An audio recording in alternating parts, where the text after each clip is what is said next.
Okay, Assalamualaikum warahmatullahi wabarakatuh. I'm gonna cover chapter 8 about workplace motivations and emotions. So for this recording, I will finish about first motivations, and then later I will record on another occasions on emotions, because I cannot record both, because it will take long times and normally there will be some problems in recording if it is too long. So I will divide it into two: first motivations and second emotions. Okay. Introduction. As you can see, people behavior, there are different kind of behavior. Sometimes you do not know why they behave like that, why they do not behave like that. So if we want to understand the behavior of human being, we have to understand the motivations or the motive behind all those kind of behavior. So the study of motivations try to explain why humans behave the way they do, what factor inside that, what factor inside and outside that could energize or direct their behavior. So in order to understand the whole kind of human behavior, we have to understand what factor that come inside and from outside that energize or direct or influence people behavior.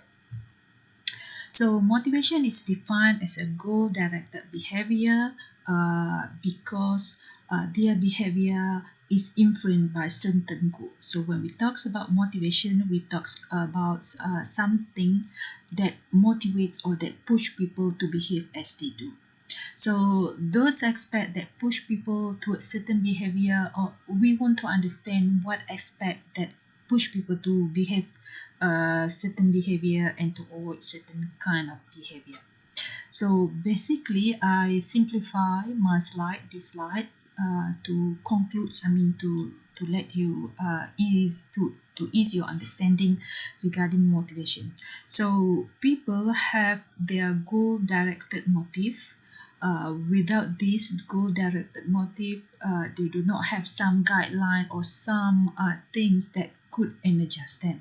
So it is important for people to have a motivations, that means to have a goal-directed behavior that could push them to behave certain things, to behave certain behavior or to avoid certain behavior. So that's basically about motivations. So the nature of motivation, the term itself comes from Latin word movere, which means to move. So motivation means to move. That means to have a goal, a directed goal that make you want to move or to move to achieve something. So is a meant to move refer to the forces within a person that initiate the behavior. So motivation in this textbook focusing more on forces within the person that push them to behave in certain behavior or to initiate certain behavior.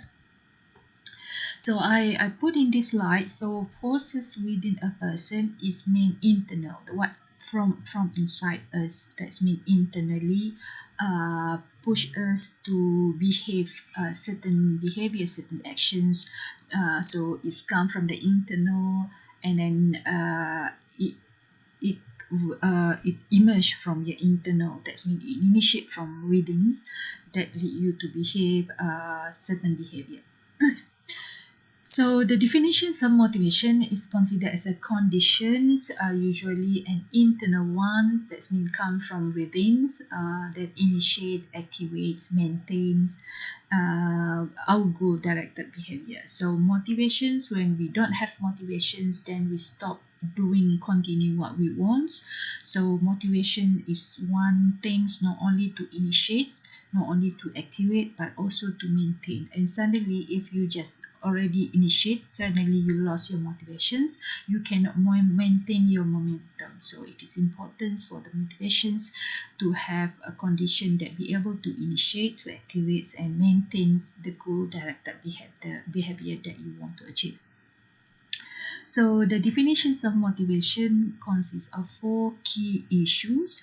First is internal conditions, that means forces within inside us, which cannot be observed directly. When we talk about forces, when we talk about energies, when we talk about something within internal, of course, it's very difficult to observe. Sometimes maybe because of we don't have the ability to observe directly using our eyes, but it doesn't mean that it's not exist. So second second key issue in the infer to be the link between external behavior and internal. So because we talk about motivation come from internal forces within us, but it could lead to the behavior to achieve the goal-directed behavior. That means that there is a link between internal forces, internal to the external. So motivations, the nature of the motivation is not only internal conditions, it's also linked internal with the external drive, external behavior, and they also have this kind of initiate, activate, and maintains. Like I mentioned, motivation, we need the condition that's not only initiate, activate, but also need to maintain our behavior. If we do not have emotion, or we have emotion in the beginning, suddenly we lost emotions toward the end, that means we could not maintain our momentum, our motivations, then we will give up. So that's what happened when people give up, because they lost their emotions. Another thing is lead to goal-directed behavior. The last key issue is lead to goal-directed behavior. So motivations is to achieve the goal-directed behavior. So motivation come from internal. So that's why if people give you motivations, but it's not coming from you, they try very hard to make you motivated. But if you are not motivated, that's because you internally do not understand or do not believe in people way of motivate you. So if you internally do not believe, so how come you want to link it to the external behavior? How come do you want to maintain your behavior or your positions now? And then how do you want to achieve the goal-directed behavior that you want to achieve if you internally do not believe? That's why motivation is linked from internal to the external, because it must come from you, from within to the external. It means to behave as what you want to behave in order to achieve the goal that you want to achieve. That's the nature of motivations. So there are two distinctions between motivations. First one is extrinsic, the other one is intrinsic. So when we talk about extrinsic, we talk about external. When we talk about intrinsic, we talk about internal. So extrinsic motivations, people said, I am motivated by extrinsic. So what is extrinsic? Normally it's referring to the rewards or benefits that you can see, you can hold, money, physical rewards, for example, prizes, car, houses, all those tangible things. That's considered extrinsic because it's meant basically external. Intrinsic motivations, you are motivated more by the internal drive. For example, recognition, like praise, things that you do not get, but if people give you recognition, clap for a good achievement, praise, acknowledgements, so that's considered intrinsic reward that you want. So some people want extrinsic more than intrinsic. So I use this slide so that's easier to differentiate between extrinsic and intrinsic motivation. As you can see here, extrinsic people who are motivated by extrinsic, they are more motivated by something that you can see, for example, money, external things, physical rewards such as car, perhaps good husbands, prizes. So these extrinsic motivations. These are the example of extrinsic motivations. intrinsic motivations, there are people who are motivated more to do some things by intrinsics, by internal drive. So for example, by recognitions, by praise, thumbs up. If people say good job is enough, then just give a fake prize. So clap of the hands for your good achievements, so these are the example of intrinsic rewards. So there are many theories regarding motivations. You have to focusing, for example, because each of the theories are actually different. For example, first, according to textbooks, motivations brought into organizations by the employees, and we have also motivation theories that focus on the organizational factor, and there are also motivation theory that focusing on employee factor. There are also motivation theory that focusing on change in behavior, facilitating change in behavior. There are also motivation theories on motivation that focus more on people belief, and also focus on motivation-centered theories of motivations. So you have to identify, differentiate which theory refer to which kind of motivation.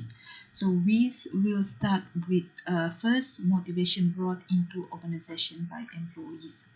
So because organization hire employees, these employees must come, sometimes may come from different kind of background, different kind of values, different kind of internal drive. So they bring, when they got hired, this candidate, when they got hired, they bring with them certain things. For example, they bring with them physiological needs. The physiological parts, they bring with them their talents, their abilities, their personality differences, their values. So these are actually things that brought by the employees to the organization when they got hired.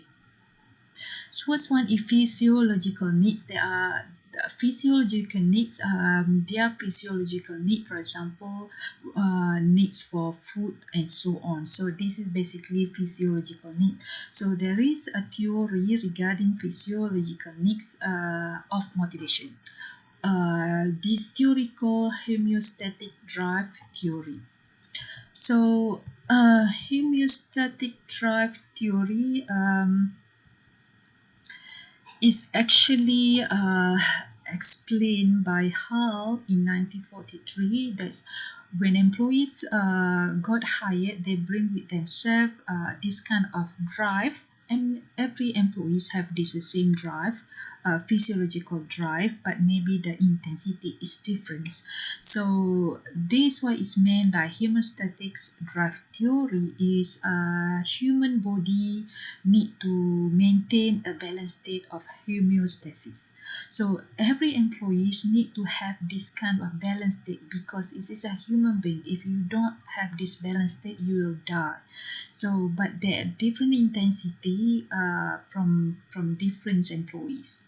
So what is meant by homeostasis drive? Is referring to the physiological drive. So homeostasis means we in the body needs to balance up between, for example, water retentions. Do not need to be too high of water retention in body or too low. Or in terms of weather, the body needs neutral conditions, balance balance temperature about 37. Do not need to be too cool or too high, too cool or too hot. So they need to be balanced. That's our body conditions. Our body, our homeostatic theory is based on physiological condition of human being, based on the brain function, is interconnected with the brain functions, because our body is being controlled by the brain. So if let's say our body detects that we have less water level in our body, the brain will tell us that we need to drink more. That's why we feel thirsty. So Homeostasis, in other words, means to maintain bodily equilibriums, such as if we hydrated, we need to drink more. So the brain tell our body in order to make sure that our body in the balanced states. If the brain detects some imbalance in our body, the brain will tell the body to just, for example, if our body lack of water, the brain will tell the body to drink more. If our body lack of some nutrients, the brain will tell our body to eat certain food, to eat more, for example. And there are the physiological needs are happening because I mentioned about the brains. Brain also relate to the hormone. We have pituitary hormone, we have hypothalamus hormones. So when our body detects that we lack of water, so it tells the brains that we lack of water, the body lack of water. So the brain will tell the body, for example, to neurons, that we need to drink more. That's why when we under hot conditions or under the sun, we tend to get thirst because our body lack of water. The brain tell us to drink more in order to maintain our bodily equilibriums. Because if we lack of water, if our body lack of water for a long time, it will affect our kidney, because our kidney cannot process the blood, cannot process change cell into all these organ cannot functions without oxygen and also water, because water in the body can get rid of the toxin that we eat and so on. So that's important to have bodily in the body balance, equilibriums in the bodily balance. So the main features of homeostasis are, first one is homeostasis mechanism has a set points that identify the ideal range. So because we talks about homeostasis drive, we talks about bodily equilibrium function states. That means our body need to be in the balanced states. So the balanced states, the ideal range for our body temperature is 37. So when we got fever, is more than 37. So when the body detects that our temperature is more than 37, it gives a signal that we are not right. So that maybe because we got fever or something, we will reach more than 37. So if you are above 37 all the time, your body temperature above 37 all the time will affect the whole system of the body. So the brain tell us try to go back to the normal 37. If let's say we are in the hot conditions, we have to go in the indoor, or we have to find our body need to go. Our body itself actually try to protect the body. That's why when we are under the sun, we feel hot. For example, our skin feel burning, and we try to find the shades or the rooms to cover us from the hot conditions, because our body cannot stand under the hot condition for a long time. And also our body cannot stand under conditions that is too cool. That's why when we are in the winter season, we try to find the coats that could cover our body, so that our body temperature would be within 37 degrees Celsius. And corrective mechanisms, it is actually when, let's say, our body detects that the temperature is more than 37, so the hypothalamus in the brain will tell us that we have to the body tell us detects there is some imbalances, and the body will try to for example to overcome this problem, either to tell the body to find the shades or to cover ourselves when we are too cool. And because the deviation from the ideal range will actually get us will tell the body that we have to go back to the ideal range. For example, if our body lack of water, the brain will tell us to drink so that we can be in the balanced states. Or if we are hungry, That means there's some loss on nutrients, or there's our body needs to have some nutrients, so the brain tell the body to eat so that we could be in the balanced state. So prospective elements help predict future changes, such as act the same way as previously, or because we know that in the past, maybe from our experience, if we do like this, for example, we'll have like this. So for example, if we go to the country that have a 4 season, maybe you are coming from Malaysia, you are not really used to the cold weather. But your experience, if you are in the cold weather, that means your body temperature will drop. So in order to maintain your body temperature, you have to wear winter coats. So you know from the experience, from the knowledge, that you could predict the future changes. Let's say you go to the winter seasons countries, that you will expect that the conditions, your body temperature will go lower if you didn't bring the winter jacket, so you could predict things happen. So that's the most important with this homeostasis. But the point of homeostasis is to make sure that we are in the balanced states, our body in the balanced states. So this is actually the ideal range of the body temperature, 37. If we are too hot, we can see lots of reds in the body.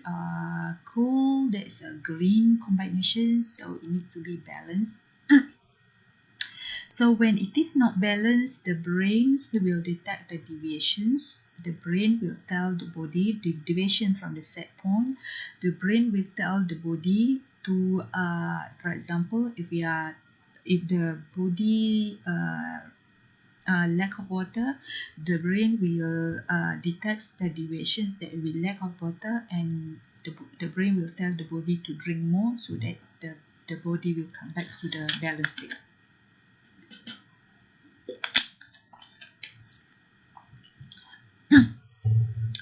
If we are hot, for example, the brains, when the body is hot, feeling hot, the brain will detect this temperature is beyond the ideal point, so the brain will tell the body, and then maybe sweating as a kind of signal for the body to try to bring to the balanced state. So that's why we are looking for fans or air conditioning and so on. And also during winter season, for example, when the temperatures drops, so our body also cannot adjust with this kind of temperature. So our body need to be 37 like the ideal state. So when we go to this country during winter, or when we are in this kind of conditions, we need to wear, for example, winter jackets so that we could maintain the body temperature at 37. So this is what we call prospective element of homeostasis drive.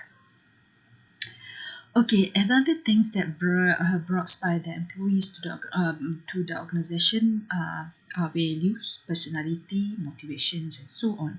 So values are basically belief that have emotional value. So the values are the belief that have emotions. So values itself is not just values, but it has emotions. So employees brings values with emotions, where they got this from experience and cognitions. And I mentioned in chapter 10 that values guide behavior. So we need to have values, and these values will guide our behavior. So values are considered as a standard that people choose to satisfy their certain needs, because they follow certain values. These values lead to behavior, and if they have values as a standard, so these standards will make them as a guideline to achieve what they need, certain needs. So personality traits important to predict human performance. Personality, there are study mentioned that personality trait is some parts of the values. So basically, if we want to generalize, personality traits or types are also considered as part of the values. So values lead to performance. So personality trait also importance that lead to human behavior.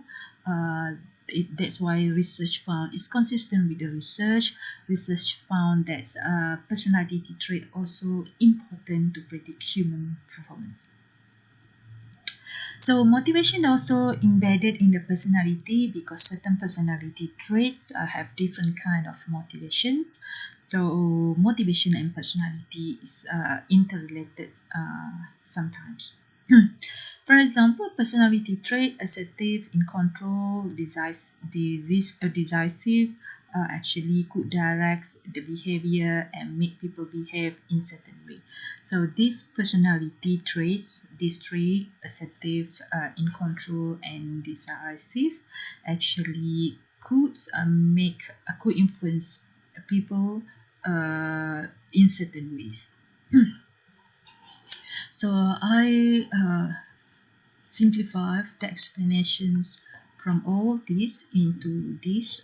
That's our belief influence our belief. Values are belief that have emotional values. So values, our belief have emotional values. So and then values guide behavior. So values and belief guide our behavior is actually developed through experience and cognitions. That's this slide is actually concludes the previous slide. So the most important, the basic one is values guide behavior, and because personality traits, personality types is also one part of the values. And research found out that personality types or traits could predict human behavior. So it's basically answer the main important part of values lead to behavior. And another thing is what the employees brought to the organizations. They also brought talents, they also brought abilities and emotions. However, there is debates about how talents and abilities affect motivations. This is quite controversial because if we want to understand these statements, we may understood as talents and ability affect motivations. However, it's quite a controversial. We cannot say directly that talents and ability affects motivation. Sometimes motivations, high in motivation could lead to high performance, not because of the talents, not because of the abilities, but because of high in motivation. For example, so I simplify. For example, talents, abilities lead to motivations. The controversial this controversial that talents and ability leads to motivations. According to the textbook, a high level of abilities that's associated with high level of performance. That's mean high level of abilities and talent leads to high motivation. It's not always the case. This happens that ability leads to performance, but it's not always the case. Sometimes people like to do what they're good at, not because of their talents, not because of their abilities. They just like what they like to do what they're good at. So talented individuals seek challenging tasks and makes use of their abilities. So basically, there are some pros and cons in the statements that abilities and talent leads to performance. However, generally, we can predict that those who have high ability tend to have high level of performance because in order to achieve high level of performance, you need to have some abilities, you need to have some motivations. So normally, high level of ability have a positive correlation with high level of performance. So in order to for abilities and talents to achieve high performance is need to have nurturing environments that challenge and also support individual. So let's say if two equal motivated and talented individuals started at unequal social positions, what is meant by this? If they are two talented and motivated individuals, uh, like this one, talented two equally motivated and talented individual, but they are put in the different conditions, different positions, different environment. First one here, maybe if this person was put in the conducive environments, they maybe have a high ability to achieve performance. This one, if even though they are equally motivated and talented, but be put in the poor work environment, the result maybe will be unequal level of wealth, income, of power and performance. So it's depend on the conditions, it's depend on the environment. Even though they are the same talent, they are equally motivated and talented, if they are put in the environment or conditions or positions that are maybe not conducive, the effects, the outcome will be different. Even though if we put twins, this is sisters, this is brothers, or this is sister, this is younger, this is older sister. Twins would have same motivated and talented personality and traits. We put in different environment, different condition, different positions, the performance or the outcome will be different. So likely will achieve unequal level of wealth and income and power. So people who come from poor countries and rich countries, even though they are motivated, they are talented, the outcome will be different. So we cannot say that those who are high in motivations, high in talents and ability will result in the same outcome, because it depends on the conditions or depend on the environment. Okay, we move to the second focus on organizational factor motivation theory that focus on organizational factor. Okay, motivation is internal, like I mentioned in the beginning of this chapter, directed, facilitated by external factor, linked with the external factor. Found in work and environmental could influence employee commitment level.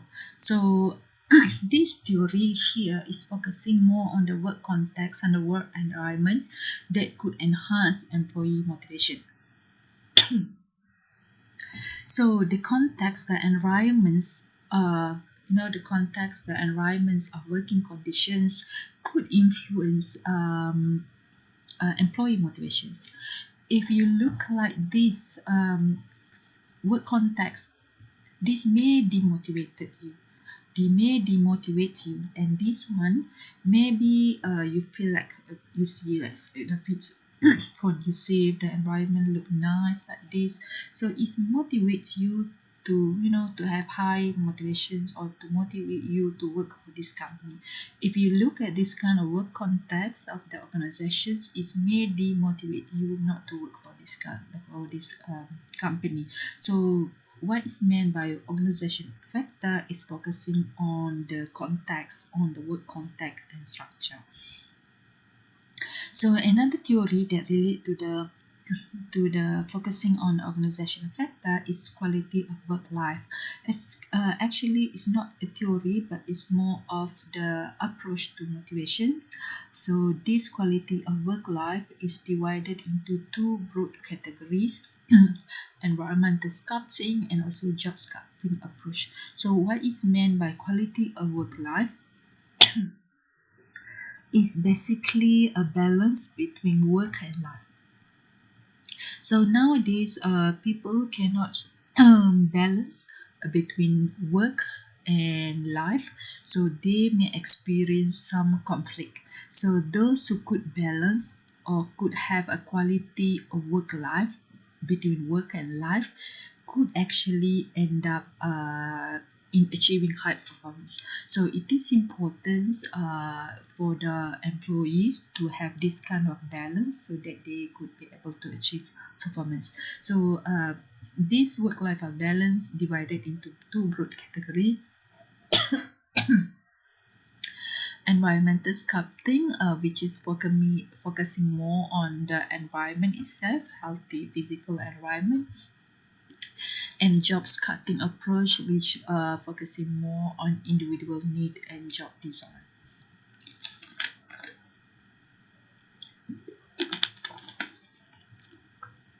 So, factor that affect quality of life in the workplace. One example of factor that could affect quality of work life in the workplace is adequate and fair compensations. So if the organization didn't provide enough or adequate and fair compensations, at least perceived by the employees, they will think the organizations are not fair. The organizations may be biased, so they will feel unfair, they will be discriminated, so they will not feel satisfied with the organization.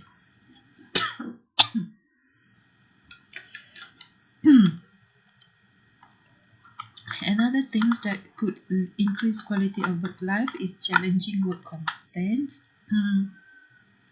Some employees, they do not like to receive routine tasks doing the same thing, so they prefer to be given some challenging work because this could stimulate their capacities, their brains, so they want to be considered as valuable employees, so they want some challenging work context.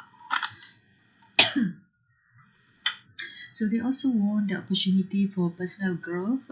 For example,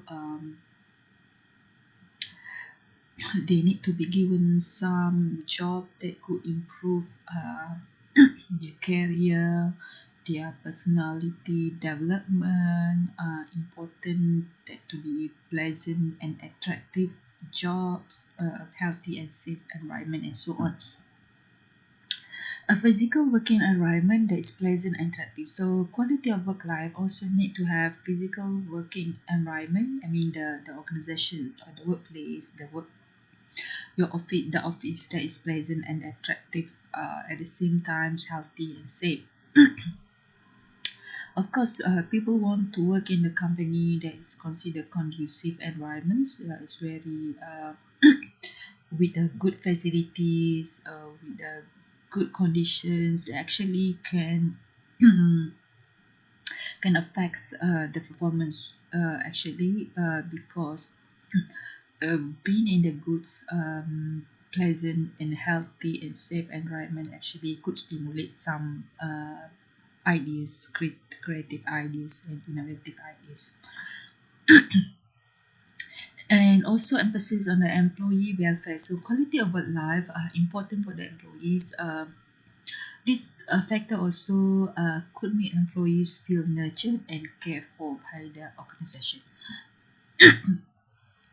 If not, they will think that the organization is not really considered them as valuable, so they are not really motivated if they know that the organization is not really care for them. So another factor that's important for quality of work life is personal to the culture. They could cultivate personal identity, need to have a democratic work environments, need to have the the company that or the task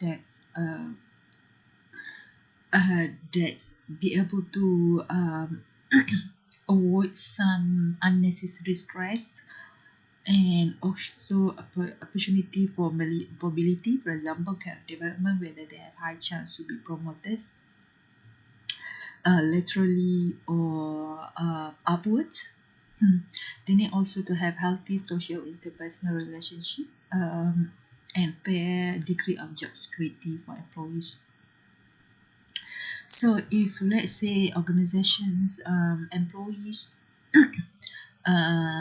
is, for example, employees thinks that they are they have a fair job security in organizations. What is meant by job security is the ability, the jobs are secure. I mean, they are not really being terminated. They did not see any people got terminated, or maybe there are only few. So they feel that there is some degree of job security in the organization. So they will feel more confidence. They will feel more secure with the job. If not, they will find jobs while working. So it's not good for them. It's not good for organizations. Okay.